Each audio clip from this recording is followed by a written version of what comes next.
we've almost gotten to this point where we feel like we can never allow our children to fail. Taking it back to where we started with this concept of passing a student even if they don't actually earn the grade. Like it comes down to, I remember when I was back at the prison, there was a big debate over this. Like there was this idea that we shouldn't allow our students to fail. We would put them down for practice tests sometimes because we were preparing them for the GED, right? And so you put them down for a practice test and you get a sense of how prepared they are for it. You put them down for the actual test, and I mean, so I got a student, let's say that's on the verge, right? Maybe he'll pass it, maybe he won't pass it. He's sort of right there. I can work with him for another 6 weeks, and maybe with another 6 weeks of work, he's going to be ready.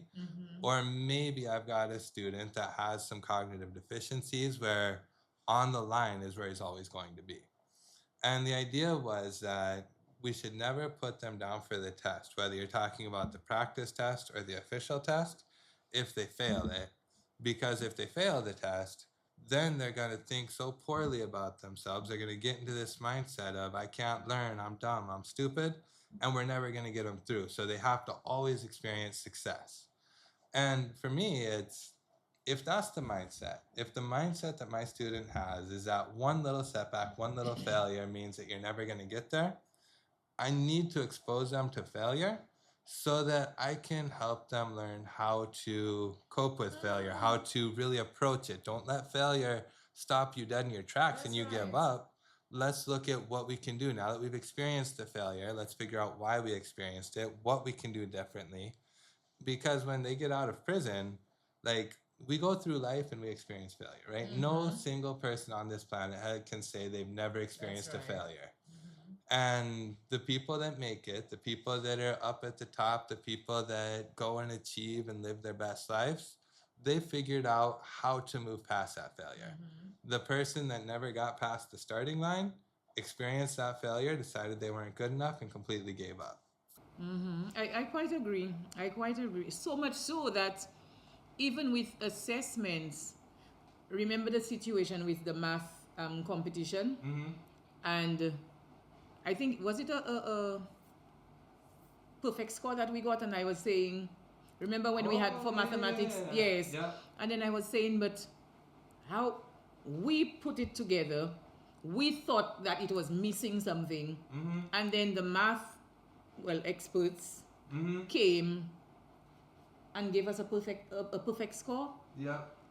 To me, there was room for improvement. There were areas that could have been better. So that is to show you how I don't believe in just giving you a mark just so that you can feel good, Right. so that you can feel that you pass. No, to me, help you earn it makes more sense. Yeah. And to me, it's more rewarding to have a child understand that he or she was at 30%, and you worked and put a little bit more effort and you went to 35. Yeah. So with that 5% jump at 35, we can try for 5 again, or 6, 7, Yeah. and move gradually. Yeah. To me, that's what it is. To me, that's a safer, more healthy way Right. to work with a child and to say, okay, if I fail you, this is really gonna hurt you. I might as well just give you a pass. Yeah. So what happens? I'm pretty sure deep down the child knows. Oh, yeah. Deep down the child knows. So No, going What are back you to doing? my own story when I wasn't putting in the effort and whatnot, I mean, part of it, I mean, what happened is I was diagnosed with a seizure disorder, right? And then once I had that seizure disorder, there was, I don't know, this assumption, I suppose, that there was also a cognitive disorder at that. So, I mean, all of the adults in my life, they're talking about how, oh, he can't achieve at the same level of his peers. Oh, he's not as smart as them. And, that's why the IEP gets adapted because my ability wasn't there.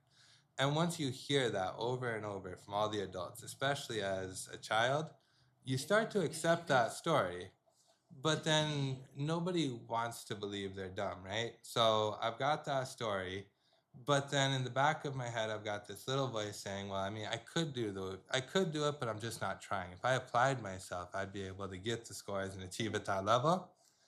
But if I actually tried, if I put forth the effort, and then even with the effort, I still failed, that takes away that little safety blanket. So it's a lot safer for me to not try and be able to tell myself this story that I'm not as dumb as they think I am than it is for me to try and prove that they're all right and I'm dumb. Yes, yes. And so I didn't put any effort in for a very, very long time.